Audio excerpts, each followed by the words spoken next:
Today we are finding out why Drew here picked the Black Bay 58 over the Black Bay 54.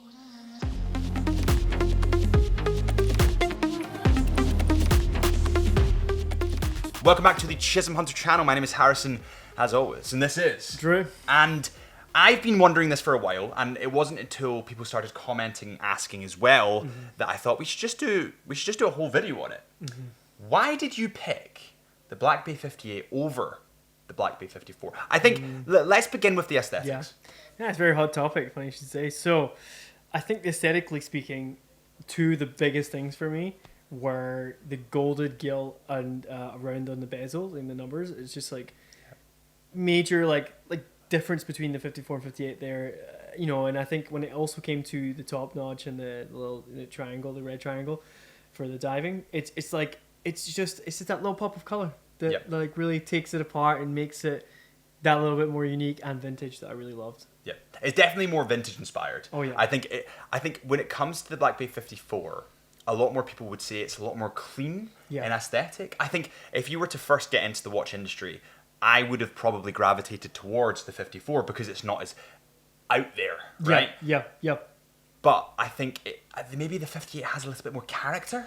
Yeah, it does, and those couple things alone, even there's a couple of other things, but those things alone that like shape that and take that away from and making it more unique than the 54. 54 is great for being simplistic, but it's not what I wanted to go for. Yeah, I suppose because you've been in the industry for a couple of years, you wanted that something maybe a little bit different that catches the eye a little bit more. Yeah, and I wanted something that like I could wear and it felt like it isn't just like. Not every other diver, because it's not what it's like, but it's like it just has that unique quality to it. Yeah, it does make it like special. Yeah, and talking about the cleanliness of the Black Bay 54, it's drawn a lot of inspiration from the original Tudor Submariner in 1954, right? Right. Yep. I am right. So 1954, the original Tudor Submariner was launched, and it had a lollipop second hand. That's right. The teeth on the bezel were very similar to now the new Black Bay 54, and also that crown is a little bit shorter, a little bit more stubby, and it's clearly been drawn from the original Tudor Submariner. Now, there's been positives and people saying that this is negative.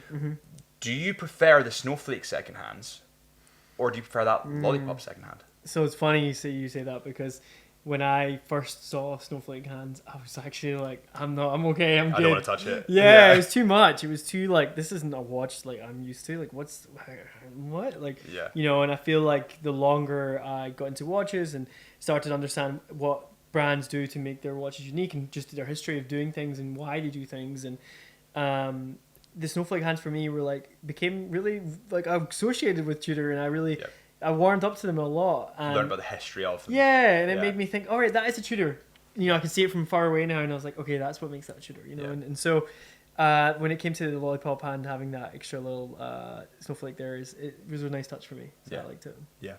I did like the lollipop second hand, but I think it strips back. It simplifies it a little bit more. Yeah. It's almost like a Tesla versus like a sporty BMW. Yeah, or maybe like the M Sport. No, it's like the M Sport little. An M Sport, but maybe like a vintage one. Like a vintage one. Like old Z4 or something. Yeah, like the Tesla's very clean, very like popular because it's clean. Exactly.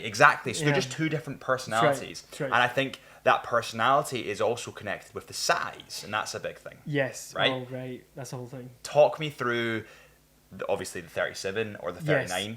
So why the 39? Yeah, well, why the 39? Well, there's two things.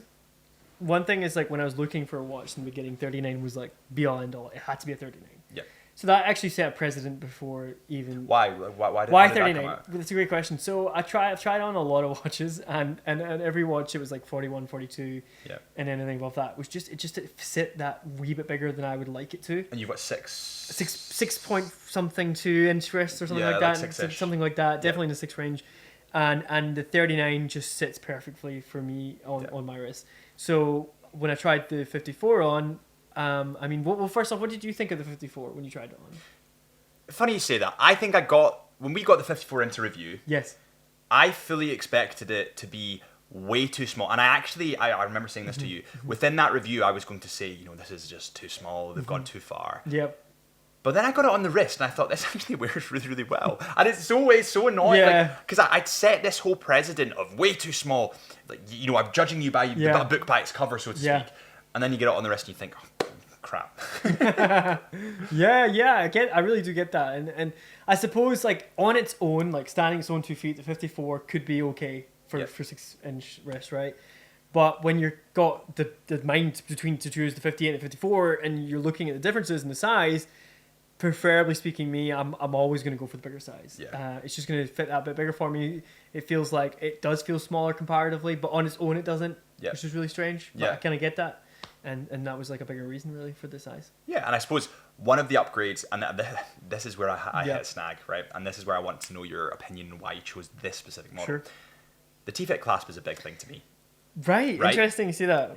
It is a big thing to me. It's not, I don't think it's the last straw, so to speak. Sure. But the micro adjustments, or on-the-fly macro adjustments, on-the-fly macro adjustments, and the T-Fit clasp on the new Black Bay 54 are pretty damn sexy. Well, yeah, so for the micro adjustments for me on the fly, like, it would be really handy. Like, I enjoy that, but it's not be all end all, and as well as the T-Fit clasp. I've not really had a problem in the morning. I've worn this now, a few months now? Or just about, and I've never had a problem in the morning. Like, this takes me an extra 5 minutes to put on, So for me personally, T-Fit clasp isn't a game changer. Yeah, and I suppose you can always go into different straps. Yeah. You can go for a NATO if you want to go external, a rubber, whatever it is.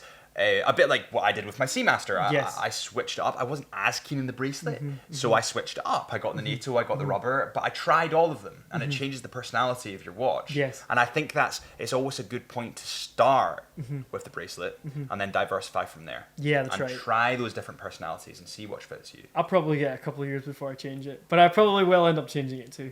Yeah, and I would. Bracelet-wise. and the good thing about working at Chisholm Hunter is you can always just change it. Yeah, that's right. On the fly. You just come to the tool, I'll work the tools and just change it for you. Yeah, that's right. And I suppose on that note, it'd be interesting to know what you guys go for. Yeah, I mean, it's a big debate. Should we put a poll up in the community tab or something? Maybe a poll would be worth it. I'd be fascinated to see those results. Yeah, well, let us know in the comments. I'd like to see if your team, well, I suppose your team, both of us, because I would probably go for the 58 as well, I'm not gonna lie. Yeah. But I'm a bigger guy though. Yeah. I'm 6 foot, or 6'2". I'm just a bigger guy. I prefer bigger stuff. But it's interesting that the 54 appealed to so many people, even though they might be like me and be like a bigger guy. Makes sense, man. It's got a lot of things going for it.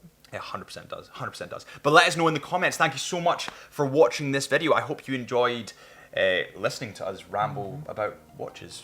It's normally what we do here. That's right. And hit that subscribe button if you enjoyed. Please, it would really, really help us. We've actually got a goal of 50k, and we are trying desperately to reach that goal. So if you could help us out, it'd be much appreciated. Or follow our Instagram, which is Chisholm Hunter Watches. We talk mainly about watches, I think. Pretty much just watches. And we'll see you guys real soon.